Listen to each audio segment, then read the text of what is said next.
What's work been to you and what kind of roles? But then I got into DJing. But it was, I've lived a life with it. I got to do the World Cup, Formula One and things like that. And the interesting thing is, I look back on those times and because of my self-esteem issues, I was never fully present. Now I know that was because of my ADHD and being in constant fight or flight and being so anxious. I'm going to put out all this content that's gone really well in context of well received and people are now coming to you for help. Yeah. Who is that and what are they trying to get help with? People who have had a diagnosis and they're scared to tell their boss or work because they're worried that it's going to prevent them from getting a promotion. It's going to make them a liability or a burden and things like this. And I just find that so incredibly sad. Having an ADHD employee, for the most part, could be such an advantage. We've often heard that the classic female, the woman with ADHD, is inattentive, and the classic bloke with ADHD is hyperactive. And I've argued long and hard, women can be as hyperactive as men and men can be as inattentive as women. What's your view on that? Lou Woods, welcome. Thank you so much. You're looking forward to going to get to know each other live in real time. Yeah. So what I do know about you is that you're relatively recently diagnosed. We're in December 2025 and you were diagnosed earlier this year. Yeah.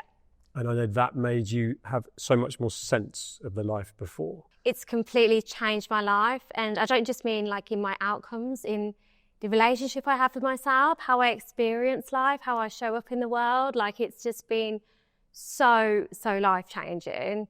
And I went through a lot of healing to get to that phase.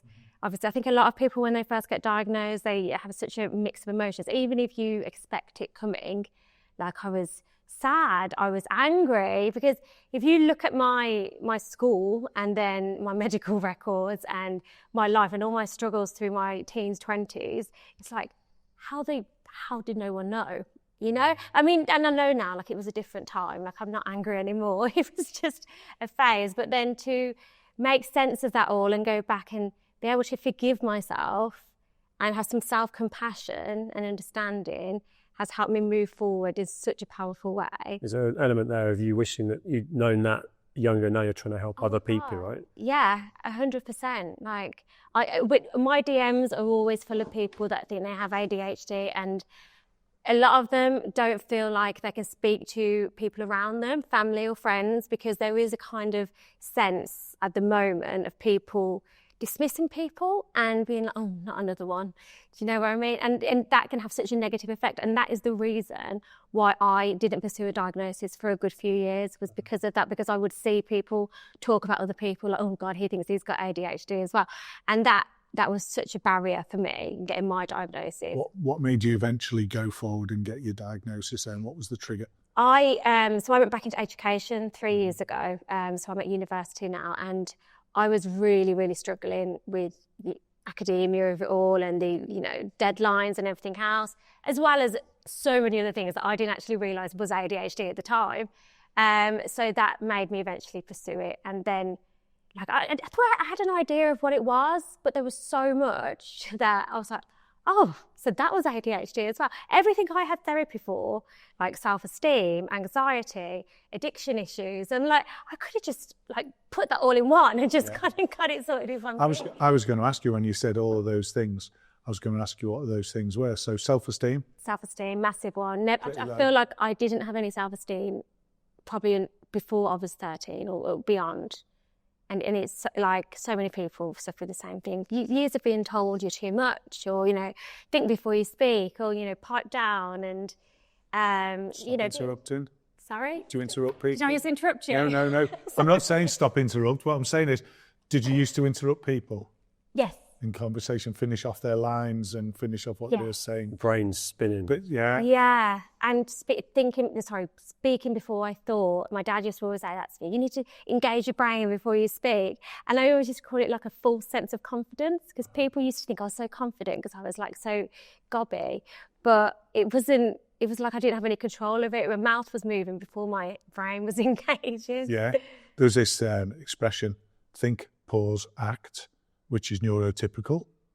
There's no pause in a neurodivergent brain. So it's think, act. In fact, it becomes act and then think.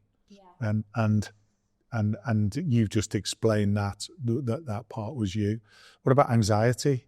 Massive anxiety. I think I lived my whole life in fight or flight. Literally, it was like survival all the time. But yeah, going back to what you just said, I really wanted to mention my favourite quote on ADHD is Dr. Edward Halliwell, when he says the ADHD brain is like a Ferrari with bicycle brakes. Yeah. Perfect. Yes, he's good at those, isn't Ed? He really is. What was school like for you then? Just on that and that whole like bringing up to what became the sort of making sense of stuff. Was it chaos for you? And was there a lot of masking? Because with the anxiety side of things, that can build a habit of masking and shape shifting to try and fit in, especially if you're not stimulated by what you're learning and so on. I'm interested to know where you were with that. Yeah, like school really started to unravel for me when I got to secondary school, because of course you're in charge of your own timetable and getting yourself to class and homework and things like that. And I really started to unravel then. I was dropped from lessons. And looking back, it was like I just needed that extra support.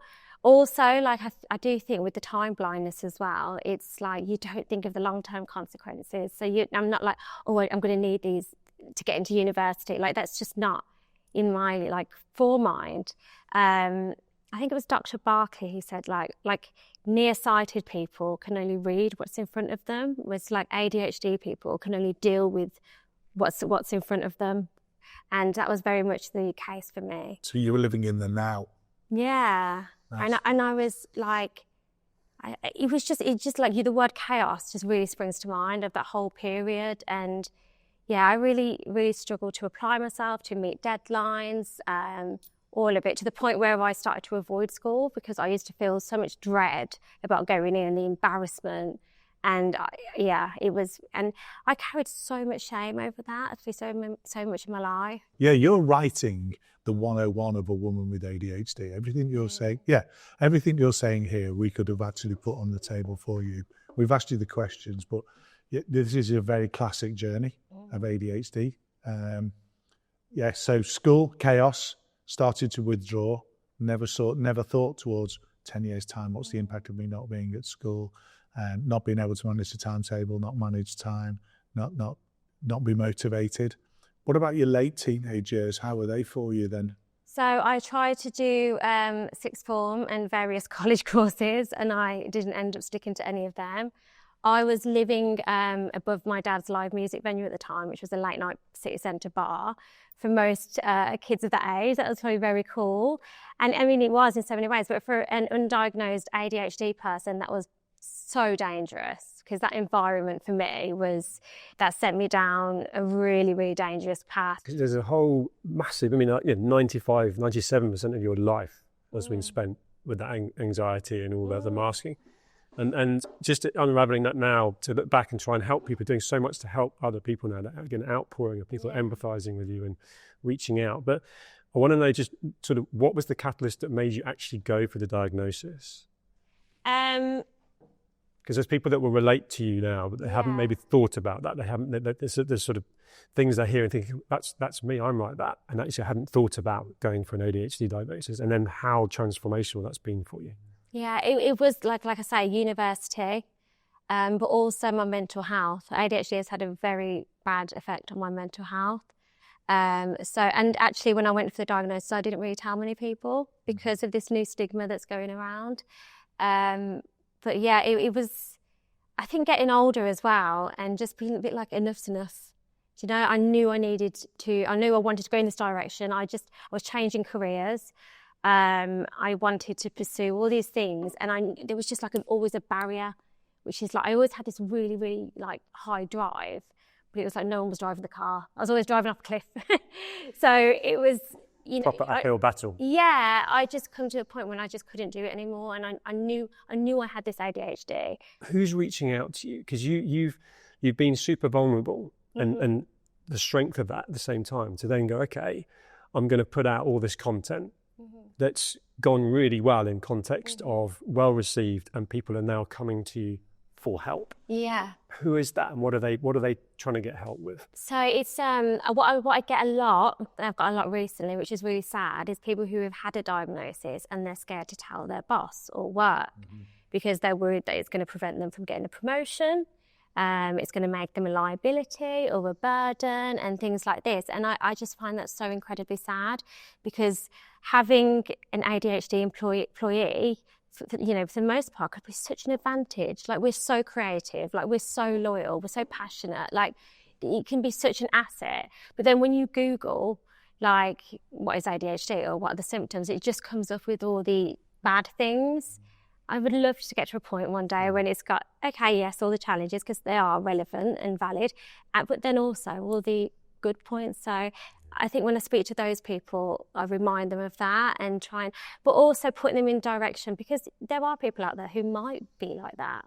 So there's also, I can't remember her name now, but there's a lawyer who I follow who does specialise in neurodivergence, and she puts a lot of really good content out and advice around that, because you can ask for reasonable adjustments, and by law, like flexible working times, like, getting into work a little bit later, or, just little things like that can help so much, because although I think routines are so good for us, I think we still need that bit of flexibility. Yeah. I think when it's too rigid, it can feel suffocating, for me personally. There's an irony of you mentioning Googling it. We had Dex Hunter-Torek, who filmed earlier today, who used to work at Google, literally working under the senior manager, including to Schmidt, executive chairman. And he said in that environment in Silicon Valley, it was just widely accepted that everyone was neurodivergent. It's actually why they thrived and are so innovative, so creative. And then you come to kind of Britain, where it's almost like kind of, we don't talk about it. And he's like, no, it was just a given. If anything, that's how everyone came together.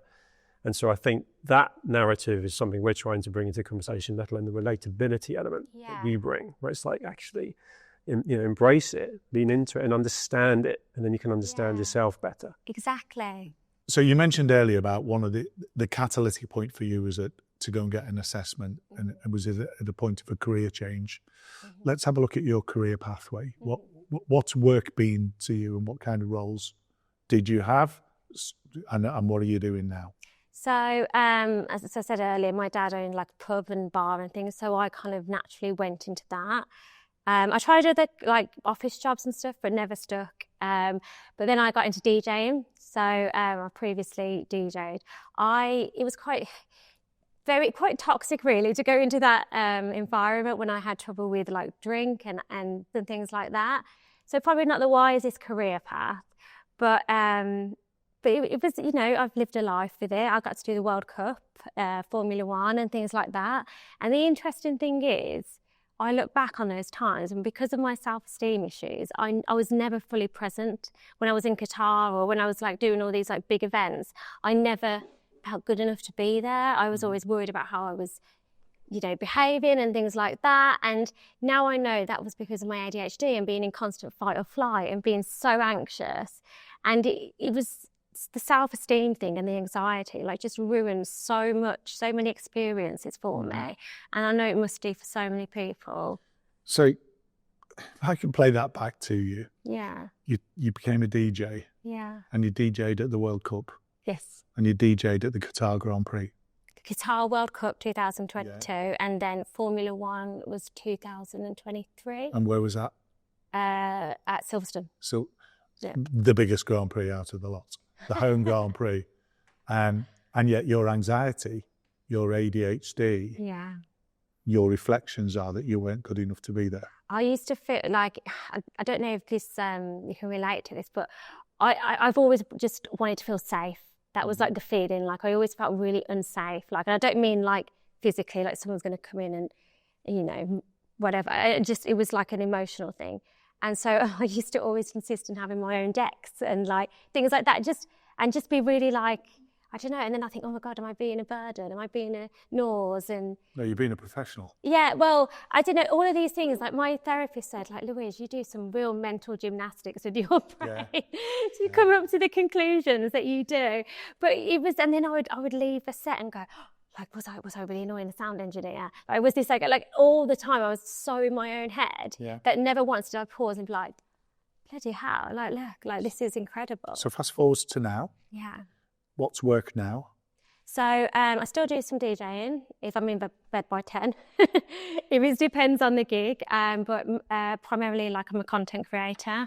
I create content around ADHD, and I'm also a psychology student and studying ADHD as well. So you're now in that position. From there, Yeah. where's your anxiety now that you're aware of your ADHD? I still get anxiety. Definitely, it's still there. I'm not completely cured of that, but I know where I'm at. Like, I know why I think the way I do. I think I'm okay with myself. Like, I think I'm all right. Do you now understand yourself? Yeah. And do you, when you look back and you've articulated it, I just want to bring it out a bit more, that when you got your diagnosis, the greatest gift that was given to you then was to be able to look back and forgive yourself. My words, not yours, but that was the intonation of what you said earlier, that you were able to look back and understand things more. And how does that help you going forward? How does that help you as an individual? I know you're helping other people. How does it help you that you now understand yourself? I think I always thought I was like, I always knew there was something wrong with me. Do you see it as wrong, though?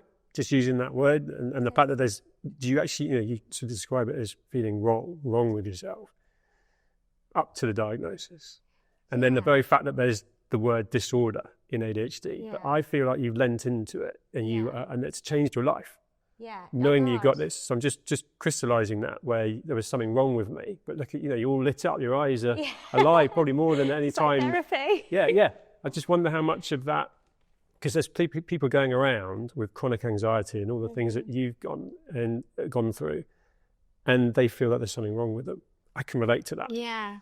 And yet there's nothing wrong with me. There's nothing wrong with you. I don't know. I'm not trying to labour it too much. Is wrong still a word you use, or would you say different, or? No, different. Like, it's like fitting a square peg into a round hole. But now you've got a different hole. Yeah. Yeah. So you understand both, right? Whereas before it was just chaos. Yeah. It was just my environment. My psychiatrist, I'm still getting used to saying that sentence.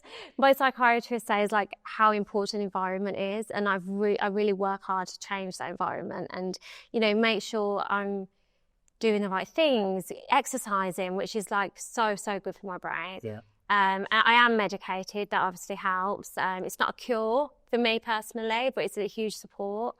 And just that realisation of like, there's nothing wrong with me. No, I love that, and I wanted to touch on that, and also just following on Phil's point about like bringing that to you about you, but actually, do you now get that kind of purpose and fulfilment from helping other people? And you mentioned that word therapy, right? But actually helping other people and being able to have that empathy when someone's coming to you and saying, I know how you feel, and then giving that advice back. Yeah. It must almost be like a kind of self-therapy as well.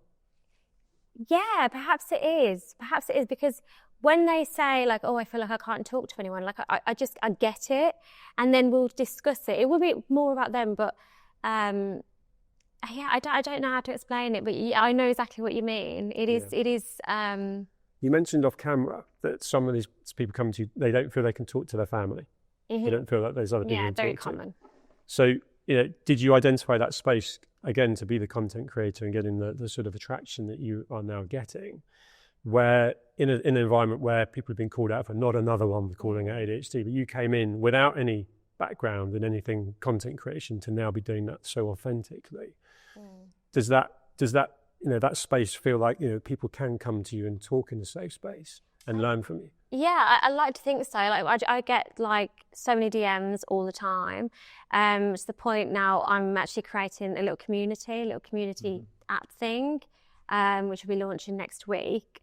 So, and it will be somewhere where people can like organise body doubling sessions and like arrange for accountability buddies, which I think really, really helps, and just get connection with other people, because I think that's what's really, really missing for these people is the connection and the understanding. And it is such a shame that we're now living in a world where people don't feel like they can say, I think I might have this, in the fear of being told, don't be stupid.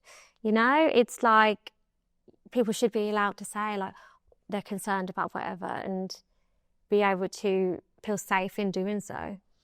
We talked earlier about, and you're absolutely right, people who do need to feel safe and not feel shamed and or be ashamed, and that's part of our mission, really, isn't it, to remove the shame. We talked about living in the now. I can't help but notice you wear 2 watches. One for fashion, one for fitness. Is that what it is? Yeah. So that's not a, because I've noticed that. Russ Barkley, who you quoted back before, he talks about a lot of people with ADHD don't actually wear a watch because they live so much in the now that the concept of time and time management is so lost.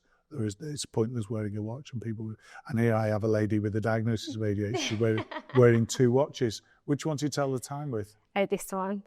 I think, yeah. But I mean, I can't remember the last time I looked at the time on it. and there you go. I think the battery's gone on this one. Yeah, this is 2:05. What's that one? This one's. But they're worn to look good. Yeah. The point is delightfully made. I'm trying. And the studies that you're undertaking, where are they going to lead you to, do you think? So I want to do my master's in something neurodivergence, but I'm struggling to find one that I'm like sure on yet. But I want to specialise in ADHD. I know that. The pathway I'm still uncertain of because there isn't much out there at the moment. I think that might change in the next few years because, you know, the waiting lists and everything that's evolving from the ADHD. So fingers crossed. But at the moment, it will be the master's and then the doctorate in clinical psychology. That was the original plan.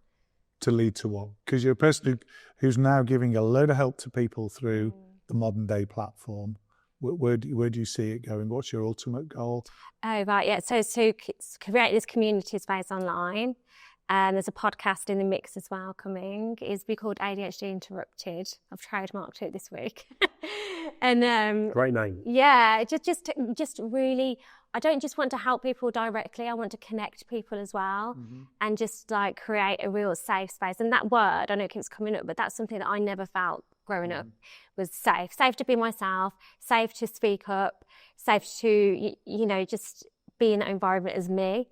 And it breaks my heart to think that people are growing up like that, and especially the next generation. My stepson has ADHD. So I just hope there is so much more things like this around by the time he's... And there are. If you go back 10 or 15 years, to where you were then, and the problems you were having, the challenges you were having, my question to you is, if we go back to that young lady then and said to her, do you think that you could be influencing a community of people to give them a better feeling of self-worth, which would also validate your own feelings of self-worth with a view of becoming a doctor to go and help people? And to go back 10 or 15 years, would your answer have been, yes, I can see that as a pathway for myself? God, absolutely not. 10 or 15 years ago, I was so lost in the world. I was still drinking very heavily, taking drugs, DJing every night, sleeping every day, and just very, very mentally ill, to be honest with you. My mental health was, I mean, if you look like depression, anxiety, I was on antidepressants, I was in hospital for mental health. It was really, really bad. And then in the middle of that journey, you've had your diagnosis. You now understand yourself. Can you see yourself going backwards at all? Absolutely not. No. I knew the answer to that question. And I'm delighted you had the opportunity. And delighted to give you the opportunity to answer it, because you answered that so confidently. And you are going to go forwards. And there's clearly no doubt in my mind that you're going to achieve these things you want to achieve. But also, the focus is positioned now. Absolutely. In forward facing. And you've got all of the ingredients and you're ready to go. What will ultimately, for you now, as a woman with ADHD who's come on that very complex and difficult journey, survive that? You're a survivor, aren't you? Yeah, oh, thank you. Yeah. I never thought of myself as that. Yeah, you absolutely are. You're a survivor. What will success look like for you in a couple of years' time, do you think? Oh, good question. I hope we have a really, really large community of people. I'd love, this is a dream of mine, just to bring a book out that helps people as well, because the books that I've read have really helped me, particularly Andrew Partridge's Now It All Makes Sense and ADHD 2.0, and of course your book when I get around to read it next. And yeah, just have a real growing community and just be helping people on a daily basis, not just through DMs, but through like courses and coaching sessions, and just as much as I can. And hopefully this ADHD space is evolving and there's going to be more tools, more support out there for people that I can get involved into. But that is like I'm so hyper focused on ADHD and helping people with ADHD. So whatever way I can, and yeah. You're lit up by that, because that was a proper purpose. Is there one coping mechanism or piece of advice that you give following on Phil's thread of that younger version of yourself? Because obviously the diagnosis was the catalyst for you to then do the work, have that acceptance, reflection. But with these people that are coming forward to you now, desperate for help, coming to you for help, and that younger version of yourself looking in, is there one thing that you sort of swear by? For people who are pre-diagnosed? Yeah. Or... That are in those trenches now. Right. That, of course, I know the diagnosis was the reason why you were able to then make sense of it all, but just to actually start that process, something that could start helping them now and build that habit towards more curiosity in the right way. Find somebody to lean on and speak to, someone who understands, preferably someone who's knowledgeable about the subject and can really help guide you and keep you accountable. Because when you've got ADHD, you do put things off and you put things off and put things off. And I always say to people in my DMs, I'm more than happy to be that person, even though we might be strangers or friends who haven't met yet. But yeah, find somebody who gets it, who you can lean on, speak to, who understands and will hold you accountable. And hopefully go on that journey with you, because I think we do need accountability buddies sometimes. I think they're very, very powerful. That's brilliant. We know someone, don't we?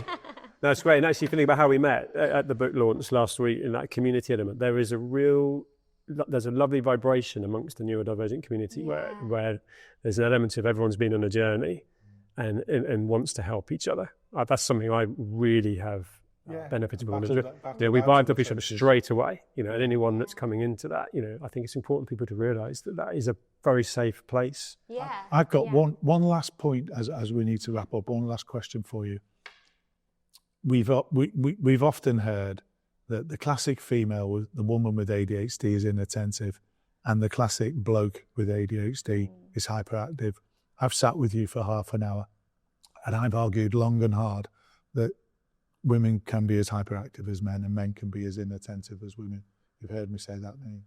What's your view on that? I am a hyperactive woman. I have combined ADHD. Shocker. Yeah, so I have the best of both. And yeah, I do think on both sides that can be quite dangerous to kind of just tunnel vision into it, saying like boys are just hyperactive, because there's so many inattentive men out there. And by the way, men are less likely to come forward. They're not as help seeking as women. So to kind of like pigeonhole them like that, I think is wrong. I'm evidence of that. It's like you said so eloquently on that podcast, it's not discriminatory of gender. You were a square peg being forced into a round hole. You're now defining not only a square hole for your square peg for yourself, but you're helping other people define it for themselves. Yeah. Big respect. Yeah, huge respect. For you. And I want to track your journey, because I'm very confident you will achieve your goal. Thank you so much. And it's been an absolute delight to interview you, to be in your presence, because I think you're quite amazing. You've got a lot to offer, and you are going to go forward and achieve. Well done. Thank you so much, and massive respect to you too as well, because you create a whole community. Like you've done what I'm dreaming of. So thank you so much. Thank you, Luke. Thank you.